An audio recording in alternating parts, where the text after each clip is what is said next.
What's up, everyone? Can you hear me? I'm using a mini mic.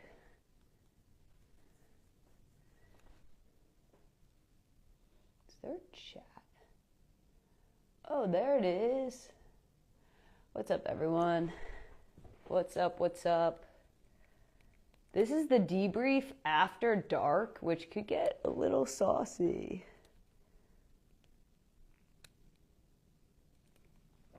All right. Can you hear me? You can hear me. Yes, let's go. All right. I'll wait a little bit longer before we get in there. Yee-oo.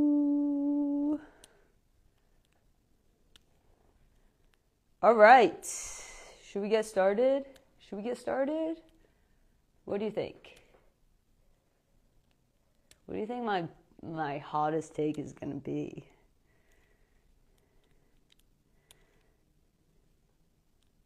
I just love these comments. I think I just sit here reading these comments.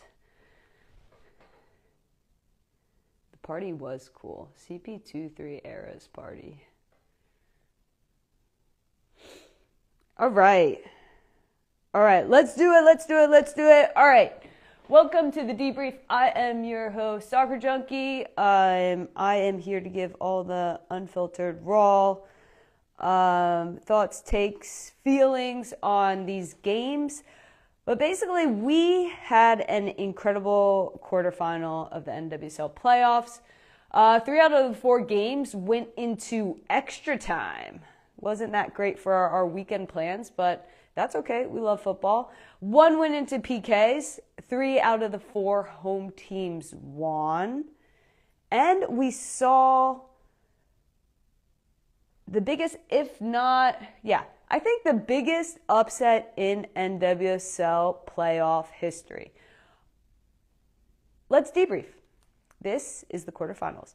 Okay, let's start at the top left of the bracket. We had number 1 Kansas City Current taking on the number 8th seed Gotham.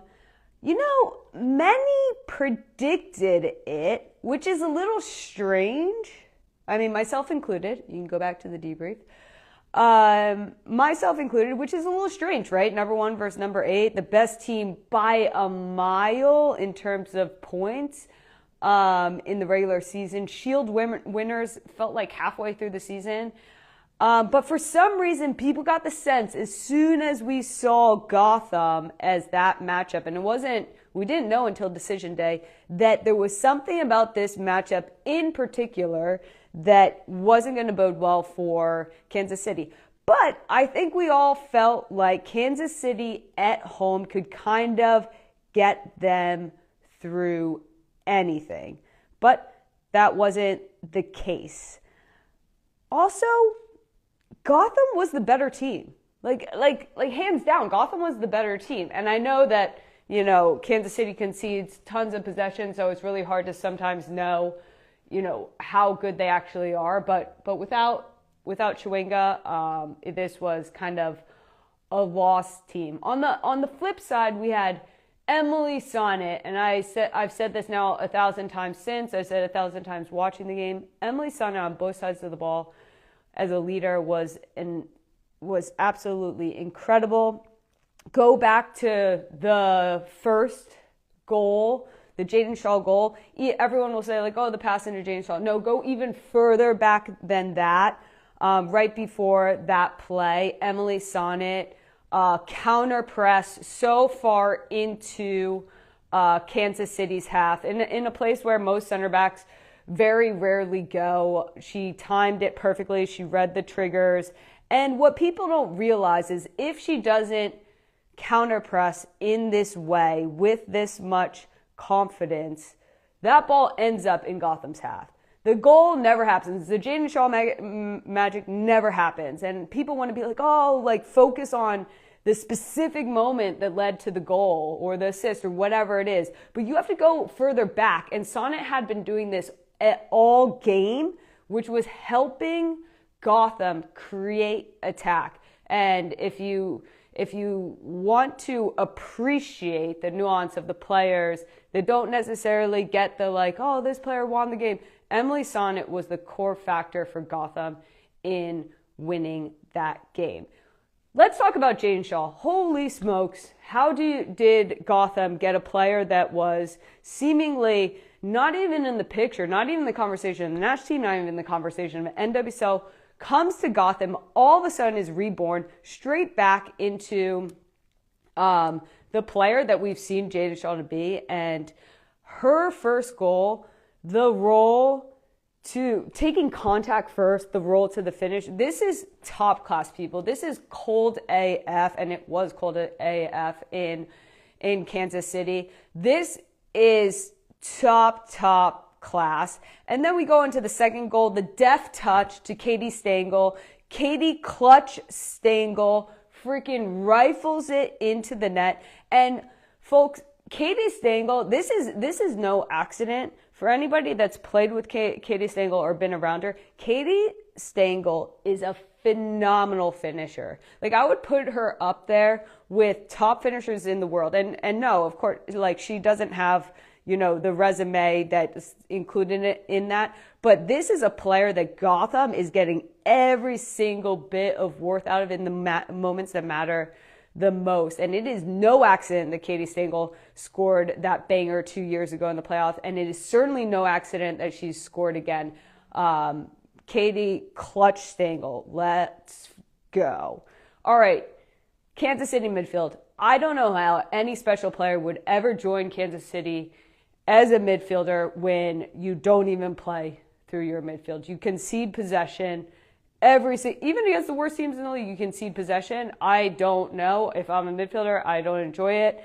I think the flip side, look at Jaden Shaw that got picked up by Gotham and how they utilized her and brought her to form. Ali Sentnor, on the other hand, like, what are we doing, folks? Kansas City, what are we doing with a player like this? I want to see a player like this shine. I want to see a player like this playing, touching the ball. And for me, this is a no-no. I say the best special players go to die, special midfielders go to die in Kansas City. Even Debrief, who's used to playing on counter-attacking teams, no, I'm not all about it. I want to see Debrief thrive. This is an MVP caliber player. No, I don't like it.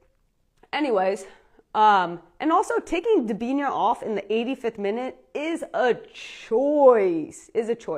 But let's get to some positives. Kansas City home field. Come on now, those fans were incredible. And this women's soccer specific stadium is an absolute delight to see how they show up for their team. Kansas City fans are built different. They're winners, They're in that cold with all those like head things, like what are those things called? Whatever. And man, they just show up and I absolutely love what's going on in Kansas City and that fan base, and I wish they got more soccer, but look, this is the NWSL playoffs. Okay, so now let's switch to the left bottom side of the bracket where we saw Orlando take on the Seattle Reign.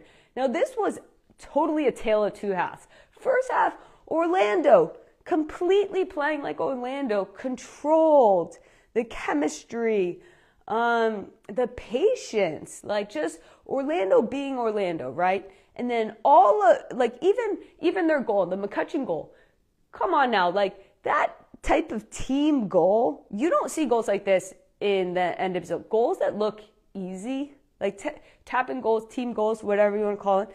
This is special kind of chemistry that we just experienced with that goal. And McCutcheon, if you don't have a McCutcheon type player on your team, what are we doing? Like, are you even going to be a playoff contender? Because these are the players that really are important to the dynamic of these teams. McCutcheon, I think she was phenomenal, and on that game in particular, the second half, like a tale of two halves. The second half, all of a sudden, the Reign came out. They made some changes.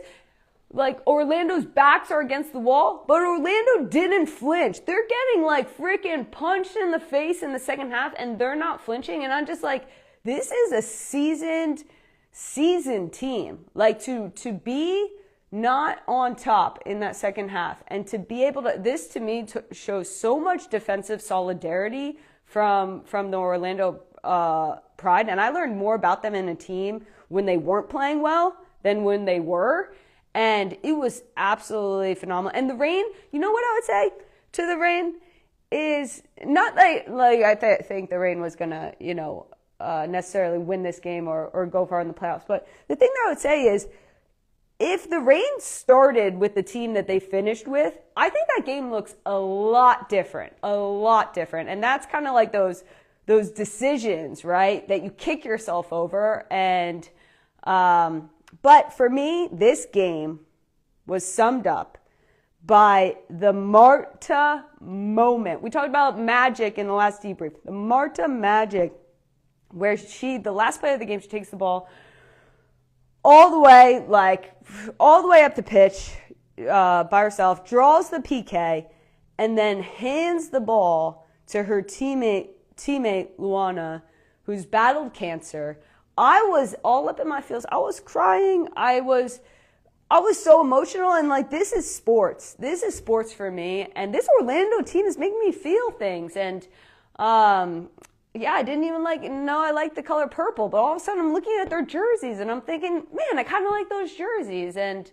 But I mean, Marta is the GOAT, and hats off to Seb Hines, who, losing Banda was hard for this team. They took a massive dip, and to have Seb be like, no, our season's not over, and to me, that's a winning coach, to be like, no, I need to figure out how to win now with this team I have. And, losing a Barbara Banda is devastating, but they had, the timing of that worked out in their favor compared to, when Chwenga got injured, because Orlando had some time to go through it and figure out who they were going to be. But Seb, my favorite quote, Marta decides when she comes off the field. And thank God, because we got to see some magic that I think is why we love football.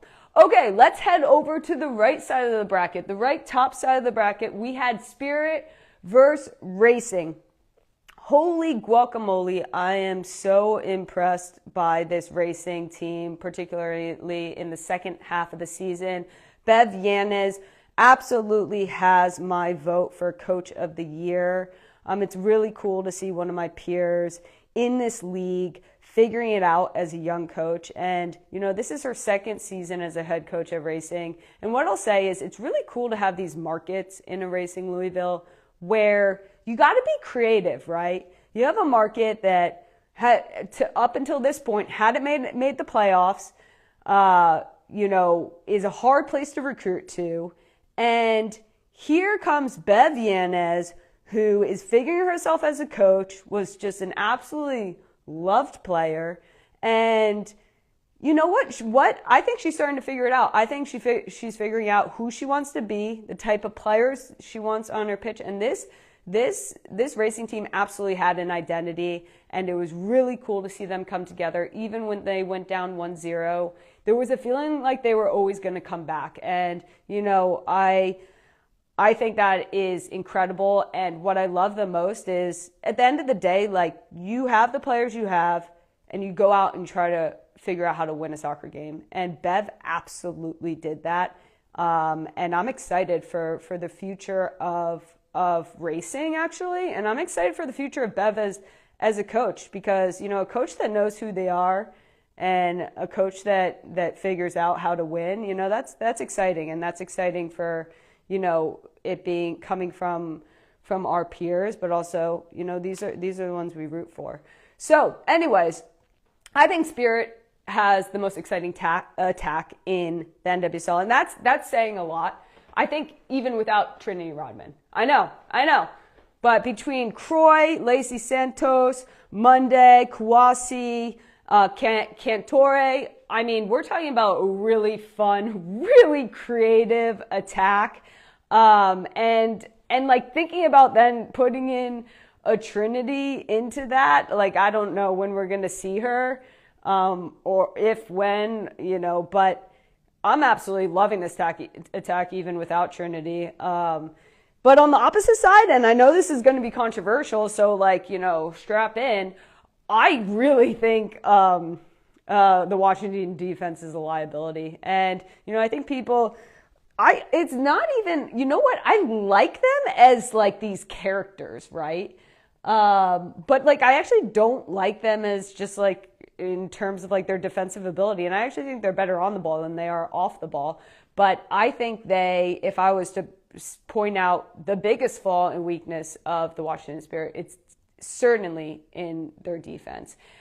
And, shout out Rowdy Audi LFG. That place comes alive. And, fandom in the NWSL is no joke. And the cities and the teams that are doing it well are seeing it pay off. And frick, I want to go there and play. Geez, it looks like fun. It looks like fun to play there. It looks like fun to be there. And that's what it's all about.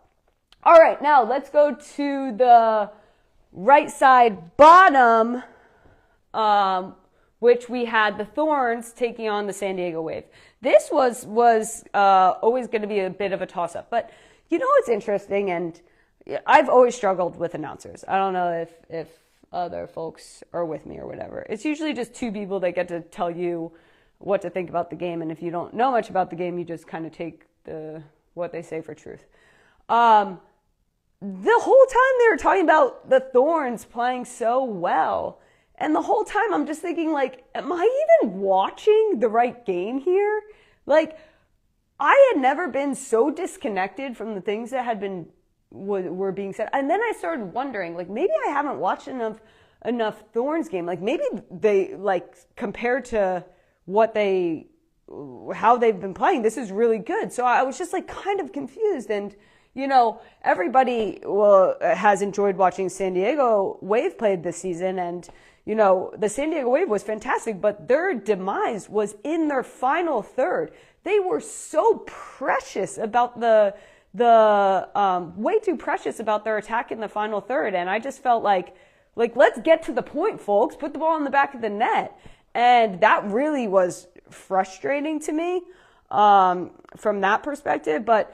Also, I'm sorry, it's a handball. You see the ball, wrong hand. You see the ball go like this. And look, I'm not into games being decided necessarily by these moments, but this is the game we play. And the fact that the referee or whoever was in the VAR booth or whatever it is, the fact that they don't go to the monitor. I'm okay if the bro goes to the monitor and is I don't think that's a handball. I'm okay with that. But the fact that it goes off the girl, it's not like she's standing 2 yards away. I mean, that ball is going into a goal scoring position. I can't, and you lose respect for what's happening when it's like that, but it is what it is, but I think Portland should be really stoked for the Olivia Moultrie out of her teenage years and into her 20s era. I mean, signing a new contract, stepping up in the way that she did. I think she's been one of the best players this season, and her form is showing both for club and country. And that assist is the goal. What she did, the quality of the cross, the knowing of the cross is the goal. And Olivia, I think, has been phenomenal, and she showed just such a growth of maturity. And I really love how Portland has taken time to develop a player like Olivia. But what is that?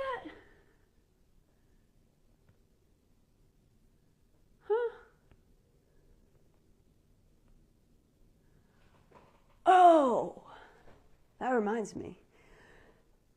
I think one thing that I didn't like, and everyone can kind of judge this whatever way that they want, but I get a little worried when teams celebrate too hard. Like, it's quarterfinal, And for me, as being a Thorns fan, a Thorns player, like, there's a part of me that saw the Thorns and actually saw some of these other teams too celebrating really hard. And I just think, like, we haven't won anything yet. Like, it's great. You won the game. Like, but, like, act like you've been there in a way. And I think it just shows kind of how the Thorns have lost some of their roots in some ways, but also maybe in another way, having an exciting moment like this to kind of like re-ground this franchise would be really exciting, super exciting. Okay, that is the debrief of the quarterfinal matches. And I kind of wanted to take all that information. Who's with me? Anyways, I wanted to take all of this information, try to kind of like boil it down to why these teams, right?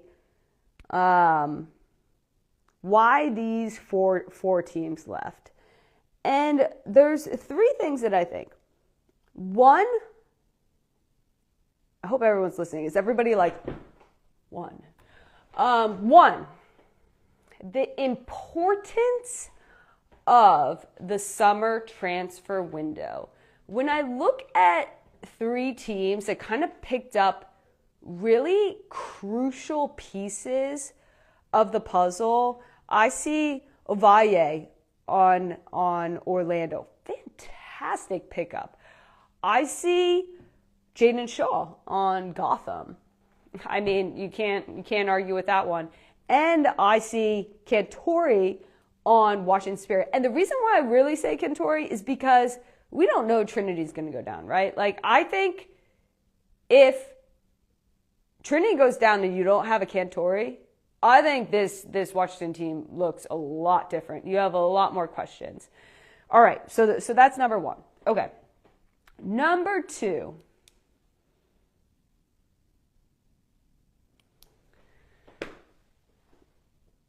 This is a team sport. It's not just about one player. And I think losing a Chewinga, wow, such a special player on both sides of the ball. Put some respect on her name. Holy smokes. What she's doing in this league is incredible. But on both sides of the ball, that's why I want to be clear about this. Is she is crucial to both the attack and how the Kansas City Current defends. But if this is any omen to any team that's being built in and around, these special players, the difference one player can make is crazy. Okay. I wonder what 3 was going to be. Maybe there wasn't a 3.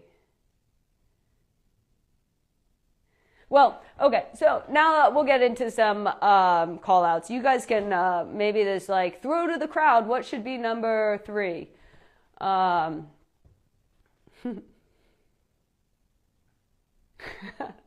Okay, anyways, these are great comments. Okay, so a couple things to look out for. Because basically this was the debrief of the quarterfinals. Then we go into, there's a lot of fun things happening, basically, is what I'm trying to say. So we will go into the pre-brief of the semifinals, which I am really excited about because I think what I'm going to say is interesting. That's funny.